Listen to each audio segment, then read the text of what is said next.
Hello guys. അങ്ങനെ പറഞ്ഞ പോലെ മാത്സ് എക്സാം കഴിഞ്ഞു.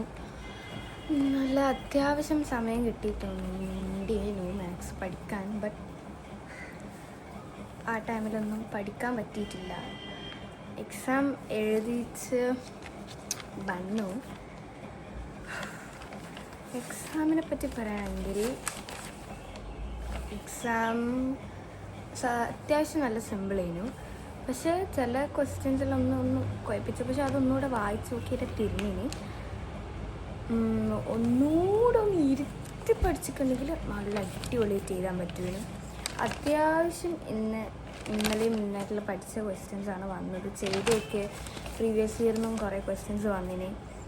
മെയിൻലി ക്വസ്റ്റ്യൻസ് വന്നത് ആ സർക്കിളിൻ്റെ പാർട്സ് ഓഫ് സർക്കിൾ എന്ന് പറഞ്ഞ ചാപ്റ്ററും പിന്നെ സർക്കിൾ മെഷേഴ്സ് ആ ചാപ്റ്ററിൽ നിന്നും പ്രിസെപ്റ്റിൻ്റെ ചാപ്റ്ററിൽ നിന്നും സ്റ്റാറ്റിസ്റ്റിക്സ് മെയിൻലി ലാസ്റ്റത്തെ ചാപ്റ്റർ എന്നാണ് വന്നത്. ഈ ഗ്രാഫ് ഞാൻ അതേപോലെ പഠിച്ചിട്ട് പോയതാണ്. ആൻഡ് പിന്നെ കുറേ കൺസ്ട്രക്ഷൻസിൻ്റെ ക്വസ്റ്റ്യൻ വന്നിട്ട് ഇതന്നെ നമുക്ക് കഴിഞ്ഞ എക്സാമിന് വന്നു. ഇതേ ക്വസ്റ്റ്യൻ ഓണം എക്സാമിന് വന്നിരുന്നു. അതെന്നെ ചോദിച്ചു. ഇന്ന് രാവിലെ എത്തി ഞാൻ വരക്ക് നോക്കിയിരുന്നു. അത് ചെയ്തിന്. മെയിൻലി ചോദിച്ചത് സെൻട്രൽ ആംഗിൾ കണ്ടുപിടിക്കാൻ, പിന്നെ ആർക്ക് ലെങ്ത് കണ്ടുപിടിക്കാൻ, സെക്ടറിൻ്റെത് കണ്ടുപിടിക്കാൻ, പിന്നെ ഒരു ഫിഗർ അങ്ങനെ. ആ ഫിഗർ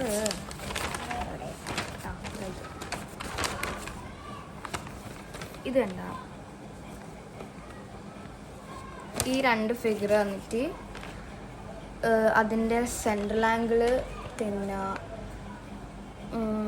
ഷെയ്ഡഡ് പാർട്ടിൻ്റെ ഏരിയ ചോദിച്ചു. ഞാൻ ഈ ബി ക്വസ്റ്റ്യൻ ചെയ്തിന് തോന്നുന്നു. ചെയ്യിപ്പിച്ച് ഇല്ല. 11th ക്വസ്റ്റ്യൻ മാത്രം ഫസ്റ്റ് ചാപ്റ്റർ ക്വസ്റ്റ്യൻ. ഇത് സംഭവം സ്ക്വയറിൻ്റെ സൈഡ് √32, പിന്നെ മറ്റേ അതിൻ്റെ സൈഡ് √18, എന്നിട്ട് അതിൻ്റെ AC കണ്ടുപിടിക്കുക. അത് നമ്മളെ മറ്റേ ഒരു തിയറി ഉണ്ടല്ലോ, എന്താണ് ഒരു തിയറി ഇല്ലേ, മറ്റേ h² = a² പ്ലസ് മറ്റേ base square plus altitude square. അത് ചെയ്ത് കഴിഞ്ഞാൽ നമുക്ക് AC കിട്ടും. അങ്ങനെ അതിൻ്റെ പെരിമീറ്റർ ഫുള്ളും ജസ്റ്റ് ഒന്ന് ആഡ് ചെയ്താൽ. പിന്നെ നമുക്ക് സ്റ്റാറ്റിസ്റ്റിക്സിന് ഒരു 3 ക്വസ്റ്റ്യൻ എങ്ങാനും വന്നതിന് തോന്നുന്നു. 3 ക്വസ്റ്റ്യൻ വന്നതിന്. ഈ ഒരു ലാസ്റ്റത്തെ ബോക്സ് അത് ആ ഡെയിലി വേജസിൻ്റെ മിഡിലുള്ളൊരു നമ്പർ ഒരു ഏകദേശം എടുത്തിട്ട് അതും മറ്റേതുമായിട്ട് മൾട്ടിപ്ലൈ ചെയ്യണം. എന്നിട്ട് അതിൻ്റെ ടോട്ടൽ നമ്പർ കണ്ടുപിടിച്ചിട്ട് മീനേജ് കണ്ടുപിടിക്കണം.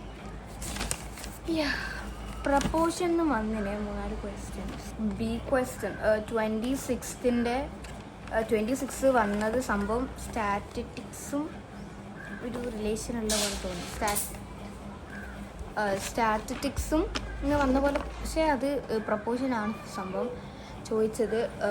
പ്രപ്പോഷൻ്റെ അത് അതിൻ്റെ പ്രപ്പോഷണാലിറ്റി കോൺസ്റ്റൻറ്റ് കണ്ടുപിടിക്കാനും, ഇത് സ്പീഡും ടൈമുമായിട്ടുള്ള റിലേഷൻ ഒരു റേഷ്യോ പോലെ എഴുതിയിട്ട് അതിൻ്റെ പ്രപ്പോഷണാലിറ്റി കോൺസ്റ്റൻറ്റ് കണ്ടുപിടിക്കണം.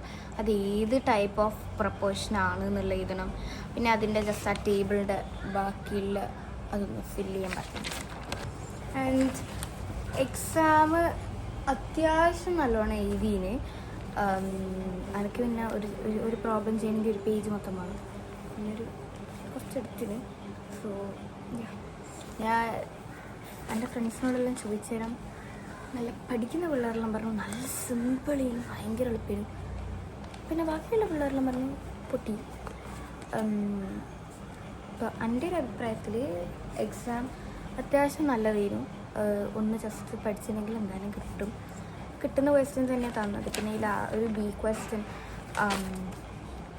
10ാമത്തെ ബി ക്വസ്റ്റ്യൻ എനിക്കൊന്നും തീർന്നിട്ടില്ല. പിന്നെ കുറച്ചും തന്നെ വായിച്ച് നോക്കുമ്പോൾ അത് സംഭവം ആ സർക്കിൾ വരച്ച് 3 സെൻറ്റിമീറ്റർ പിന്നെ 8 സെൻറ്റിമീറ്റർ വരച്ച് അത് ജസ്റ്റ് ട്രയാങ്കിൾ പോലെ ആക്കിയിട്ട് മറ്റേ ആ ഒരു തിയറിയില്ല, ആ തിയറം ഇട്ട് കഴിഞ്ഞാൽ നമുക്ക് അതിൻ്റെ റേഡിയസ് കിട്ടും. റേഡിയസ് കിട്ടിക്കഴിഞ്ഞാൽ പിന്നെ ആ സർക്കിളിൻ്റെ ഫോർമുലയിൽ ഇട്ടിട്ട് നമുക്കത് സർക്കിളിൻ്റെ ഏരിയ കണ്ടുപിടിക്കാം.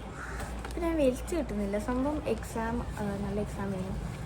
അത്യാവശ്യം പഠിച്ചിട്ടുണ്ടെങ്കിൽ നല്ലോണം എഴുതാൻ പറ്റുമായിരുന്നു. എക്സാം പഠിച്ചിട്ടുണ്ടെങ്കിൽ ഞാൻ അങ്ങനെ കുറേ പ്രിപ്പറേഷൻസ് നടത്തിയിട്ടൊന്നുമില്ല. ലാസ്റ്റത്തെ എക്സാമിന് പഠിച്ച ആ ഒരു ഓർമ്മയിലും ലാസ്റ്റത്തെ ഇന്നും ഇന്നലെ ആയിട്ടാണ് ഇരുന്ന് നല്ല സെക്കൻഡ് പാർട്ടാണ് പഠിച്ച് ഒന്ന് ഓക്കെ ആക്കിയത്. എല്ലാ ചാപ്റ്റേഴ്സിനും ആ കോൺസെപ്റ്റും ഫോർമുലാസും